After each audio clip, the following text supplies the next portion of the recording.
નીકળ્યા કીડા। અયપ્પા ખાતે આવેલી સમરસ હોસ્ટેલમાં જમવામાં નીકળ્યા કીડા। સમરસ હોસ્ટેલમાં ખોરાકમાં જીવજંતુઓ નીકળે છે તેમ છતાં કોઈ એક્શન લેવાતું નથી।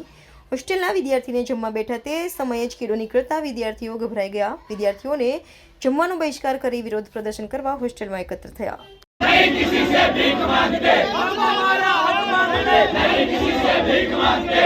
आयरन मैनेजमेंट हाय हाय, आयरन मैनेजमेंट हाय हाय, आयरन मैनेजमेंट हाय हाय।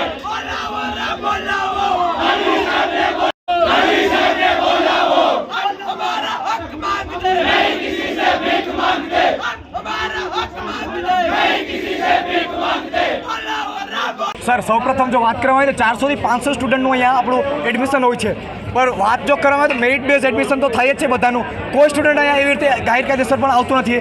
તો વાત કરવામાં આવે તો જમવાની બાબતનું આજે જે જીવડું નીકળ્યું છે ને એ પહેલી વાર નથી।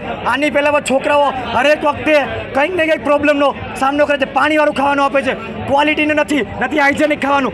ઉપર જતાં વાત કરવામાં આવે ને તો 1 મહિનાથી વધારે સમય થઈ ગયો તો છોકરાઓને પાણી નથી આવતું ટાઈમે। છોકરાઓ નાઈ નહીં જાય, છોકરાને ભણવું કોલેજે ટાઈમ પર જઈ નહીં શકતા। તો જો સૌથી આપણી બેઝિક નીડ વાત કરવામાં આવે છે પ્રાથમિક જરૂરિયાત, તો પાણી આપણી પ્રાથમિક જરૂરિયાત છે ને જમવાનું, તો એ પણ છોકરાને સરખી રીતે મળતું નથી। તો આ જ અમારી જે બે મેન સમસ્યા છે। જ્યાર સુધી અમારા સર અહીંયા નહીં આવે મેનેજમેન્ટ, ત્યાં સુધી એક પણ સ્ટુડન્ટ અહીંયાથી હલશે નહીં। આજે શું બનાવ બન્યો?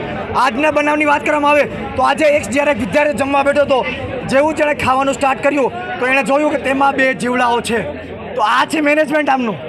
રજૂઆત કરી કોઈ?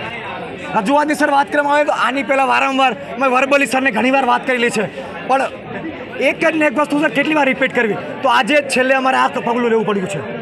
હવે જો માંગ નહીં સંતોષાય તો આગળનું પગલું છે? સૌ પ્રથમ જો સર વાત કરવામાં આવે તો સૌથી પહેલાં તો અમને અત્યારે જ મેનેજમેન્ટ જોઈએ અહીંયા, અને જો મેનેજમેન્ટ અહીંયા નહીં આવે તો અહીંયાથી એક પણ સ્ટુડન્ટ હલશે નહીં। શું નામ તમારું? ચિરાગ ગોરડિયા।